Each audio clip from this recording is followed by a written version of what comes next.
Good evening all of you. आप सभी का स्वागत है रॉयल राठौड़ चैनल पर। आज हम स्टेम की इंटरनल स्ट्रक्चर की स्टडी करेंगे, या हम इसे एनाटॉमी ऑफ स्टेम भी कह सकते हैं, क्योंकि इसमें हम जो भी स्टेम के अंदर जो भी हमें सेल्स होती है उसके बारे में हम पढ़ेंगे। इसमें सबसे पहले हम क्या करते हैं, जो स्टेम होती है उसकी थिन कटिंग कर देते हैं, उसकी बिल्कुल पतली सी कटिंग कर देते हैं, फिर उसको स्टेनिंग करते हैं और उसके बाद में स्टेनिंग जैसे फास्ट ग्रीन वगैरह ये स्टेनर्स होते हैं, इनसे स्टेनिंग करते हैं। उसके बाद में हम माइक्रोस्कोप में देखते हैं तो हमें इस टाइप की स्ट्रक्चर दिखाई देती है जो मैंने बनाई है। इस टाइप की स्ट्रक्चर आपको दिखाई देगी। इसमें क्या होती है कि मेनली इसमें तीन ये कंपोनेंट से बनी होती है, एपिडर्मिस, एंडोडर्मिस और वास्कुलर बंडल्स, जो एक एक करके हम सब के बारे में पढ़ेंगे। पहले पढ़ेंगे हम एपिडर्मिस के बारे में पढ़ेंगे। ये आउटर मोस्ट लेयर होती है और इसमें क्या होता है, स्टोमेटा होता है और कई सारे मल्टी सेलुलर हेयर्स होते हैं। ये देख रहे हैं आप, पिंक कलर के हेयर्स हैं, इनको हम ट्राइकोम कहते हैं। इसके ऊपर कई सारे स्टोमेटा पाए जाते हैं और इसके अलावा मल्टी सेलुलर हेयर्स होते हैं जिन्हें हम ट्राइकोम कहते हैं।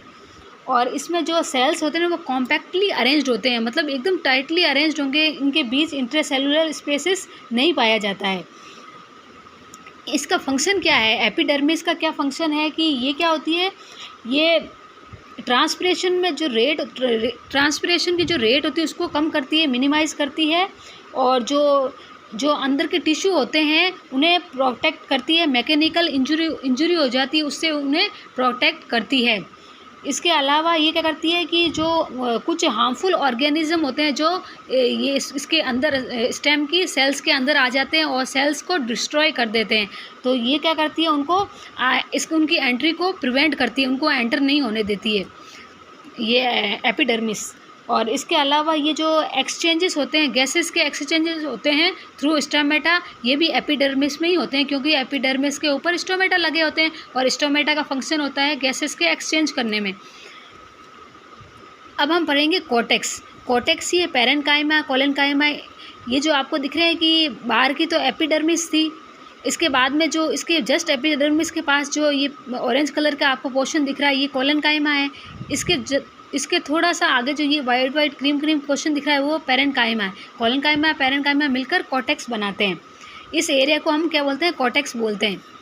ये पूरा सर्कुलर एरिया जितना आपको दिख रहा है ये सारा क्या है, कोटेक्स है। ये वाला ये एरिया कोटेक्स है। इसमें क्या होता है कि इसमें ये जो लेयर होती है ना वो सिंगल लेयर नहीं होती, इसमें कुछ लेयर्स होती, फ्यू लेयर्स होती है, और ये जो लेयर्स होती है वो थिन वाल होती है और राउंडेड होती है, ओवल शेप्ड की होती है। और इसमें जो पैरेन्काइमेटस सेल्स होता है वो लिविंग होता है। ये जो पैरेन्काइमेटस सेल्स से बनी होती है जो लिविंग होता है, डेड नहीं होता। इसमें ना इंट्रासेलुलर स्पेसेस भी पाए जाते हैं, जबकि एपिडर्मिस में इंट्रासेलुलर स्पेसेस नहीं पाए जाते हैं। इसका जो मेन फंक्शन है ये है फूड को मैन्युफैक्चर करना, इसका फंक्शन है, और इसके अलावा फूड को स्टोरेज करना भी इसका फंक्शन है। अब थर्ड पढ़ेंगे हम एंडोडर्मिस। जो एंडोडर्मिस होती है वो इनर मोस्ट लेयर होती है। जो एंडोडर्मिस आप देख रहे हैं ये रेड कलर की जो साइड में दिख रही है ये आपको, ये एंडोडर्मिस है, ये इनर मोस्ट लेयर है, जबकि आउटर मोस्ट लेयर एपिडर्मिस है और इनर मोस्ट लेयर एंडोडर्मिस है। ये सिंगल लेयर है, ये डबल भी नहीं है और फ्यू भी लेयर्स नहीं है, ये खाली सिंगल लेयर है और इनर मोस्ट लेयर है। और इसमें ये क्या करती है, जो एंडोडर्मिस होती है वो कोटेक्स को वास्कुलर बंडल से सेपरेट करती है। ये आप दिख रहे हैं ये सारे वास्कुलर बंडल्स हैं, इनको ना ये ना कोटेक्स से सेपरेट कर देती है। कोटेक्स इससे कर देती है, वास्कुलर बंडल से अलग कर देती है कोटेक्स को। ठीक है, ये कोटेक्स है, यहाँ ये एरिया अपना कोटेक्स था और ये अपना वास्कुलर बंडल है। इन दोनों के बीच में ये पाई जाएगी, ये क्या बोलते हैं इसको, एंडोडर्मिस क्या करती है, वास्कुलर बंडल और कोटेक्स को सेपरेट करती है। इसका जो शेप होता है वो कुछ बैरल शेप्ड की ये होती है, और इसमें जो सेल्स होते हैं वो कॉम्पैक्टली अरेंज्ड होते हैं, इसमें कोई भी इंटरसेलुलर स्पेसेस नहीं पाया जाता है। ठीक है, जो ये एंडोडर्मिस होती है वो इनर मोस्ट सिंगल लेयर है और इसका शेप्ड बैरल शेप्ड का है और ये क्या करती है, कॉर्टेक्स को ये वस्कुलर बंडल से सेपरेट करती है और इनमें कोई किसी टाइप का कोई भी इंटरसेलुलर स्पेसिस नहीं पाया जाता है। इसमें क्या होता है कि स्टार्च ग्रेन पाए जाते हैं, जो स्टार्च के ग्रेन पाए जाते हैं इसमें, इसलिए हम जो एंडोडर्मिस होती है ना उससे स्टार्च सेल्थ भी कहते हैं, क्योंकि इसमें स्टार्च के ग्रेन पाए जाते हैं और ये ना फूड को रिजर्व भी करती है एंडोडर्मिस। अब हम पढ़ेंगे पेरिसाइकिल। यहाँ देखेंगे आप एक वस्कुलर बंडल है जिसमें ये जो रेड पोर्शन दिख रहा है आपको, ये तो है जाइलम और फ्लोएम ब्लू कलर का दिख रहा है, ये है फ्लोएम और ये ब्लैक कलर का जो आपको दिख रहा है वो है पेरिसाइकिल। अब हम इस पेरिसाइकिल के बारे में पढ़ेंगे।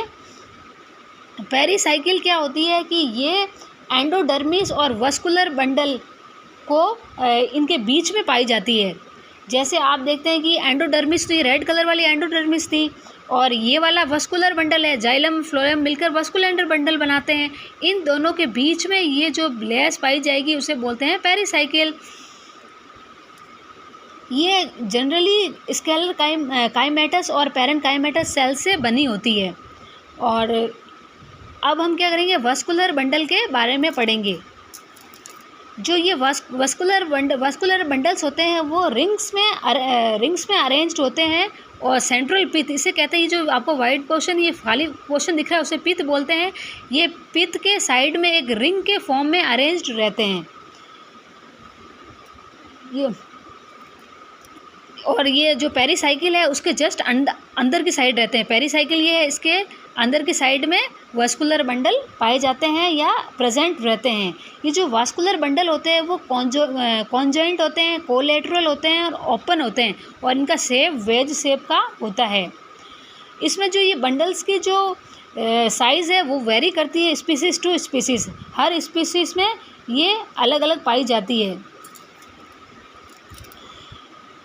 इसमें क्या होता है, हर बंडल्स में क्या होता है, इसमें ये जो आपको दिख रहे हैं ना एक एक करके, इनको बंडल्स कहते हैं।